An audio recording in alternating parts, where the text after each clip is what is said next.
বিটিআৰত মুখ্যমন্ত্ৰীৰ তৃতীয় দিন সমষ্টিয়ে বিজয় সংকল্প সভা এবাৰ বিজেপি শক্তিশালী কৰি কোকৰাঝাৰলৈ পঠিয়াব বড়োলেণ্ড পৰিষদীয় নিৰ্বাচনক লৈ ব্যস্ত হৈ পৰিছে বিজেপি মুখ্যমন্ত্ৰী ডক্টৰ হিমন্ত বিশ্ব শৰ্মাই নিৰ্বাচন ঘোষণাৰ পূৰ্বেই প্ৰতিটো পৰিষদীয় সমষ্টিত জনসভা সম্বোধন কৰাৰ কাৰ্যসূচী লৈছে 2 আগষ্টৰ পৰা আৰম্ভ কৰা এই কাৰ্যক্ৰমৰ তৃতীয় দিনা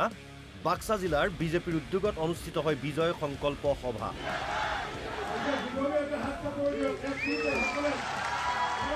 মুছলপুৰ পৰিষদীয় সমষ্টি ভিত্তিক বিজয় সংকল্প সভা অনুষ্ঠিত হয় অদালবাৰী এই সভাত দিয়া ভাষণত মুখ্যমন্ত্ৰীয়ে বিজেপিক ভোট দিবলৈ আহ্বান জনাই কেন্দ্ৰ আৰু ৰাজ্যৰ বিজেপি চৰকাৰে বড়োভূমিৰ বাবে কৰা কামৰ খতিয়ান দাঙি ধৰে মুখ্যমন্ত্ৰীয়ে কয় বিজেপি শক্তিশালী হলেহে সকলো প্ৰথম শ্ৰেণীৰ নাগৰিক হ'ব যদি বিজেপি নাথাকে আজি যদি মাজত বিজেপি নাথাকে মাজত যদি মই নাথাকো মাজত যদি মোদী অমিত শাহ নাথাকে আপোনালোকে বিটিআৰখন কোলৈকে যাব পাৰে এবাৰ আপোনালোকে নিজে চিন্তা কৰক আজি বিটিআৰত কিবা এটা হলে মই থিয় হৈ আছো প্ৰধানমন্ত্ৰী আছে ব্যৱস্থাত তেতিয়া আমি সফল হ'ম যেতিয়া আমি বিজেপিক শক্তিশালী কৰি ৰাখিম যদি বিজেপি দুৰ্বল হৈ যায় আপোনালোকে বুজি ল'ব কথাবোৰ আপোনালোকে ভাবাৰ দৰে নাথাকিব কিন্তু বিজেপি যেতিয়া মাজত থাকিব তেতিয়া আমি সকলো প্ৰথম শ্ৰেণীৰ নাগৰিক হৈ থাকিব পাৰিম আমি কোনো দ্বিতীয় শ্ৰেণীৰ নাগৰিক হ'ব নালাগে ইয়াত বিটিআৰত বিজেপিৰ লক্ষ্য কি ক'লে মুখ্যমন্ত্ৰীয়ে উন্নয়ন প্ৰগতিৰ নতুন মডেল হ'ব বিটিআৰ বিটিআৰক অসমৰ ভিতৰতে এটা উন্নয়ন আৰু প্ৰগতি আমি নতুন মডেল হিচাপে আদৰ্শ হিচাপে আমি প্ৰতিষ্ঠা কৰিব লাগে বিটিআৰত সকলো জনগোষ্ঠীৰ যুৱক যুৱতীয়ে যাতে চৰকাৰী চাকৰি পায় তাৰ প্ৰতিশ্ৰুতি দিছে মুখ্যমন্ত্ৰীয়ে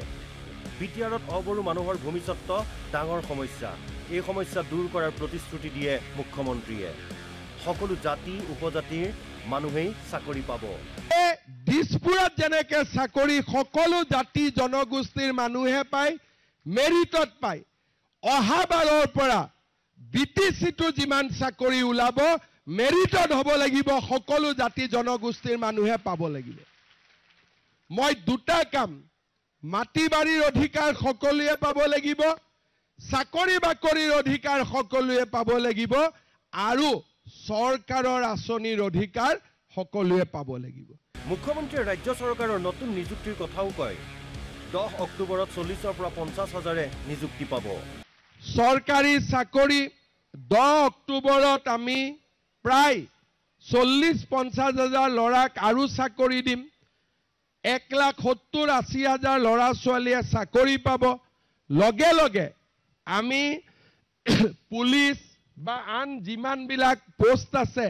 তাৰ আকৌ নতুন এডভাৰটাইজ আমি দিম তাৰমানে প্ৰত্যেক বছৰে যাতে এপইণ্টমেণ্ট হৈ থাকিব পাৰে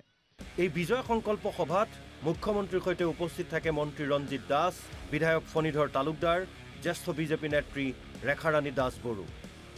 মুখ্যমন্ত্ৰীৰ সভাক লৈ মুছলপুৰৰ বিজেপিৰ কাৰ্যকৰ্তাৰ মাজত পৰিলক্ষিত হয় ব্যাপক উৎসাহ উদ্দীপনা বাক্সাৰ পৰা সুবৰ্ণ পাঠকৰ ৰিপৰ্ট NB নিউজ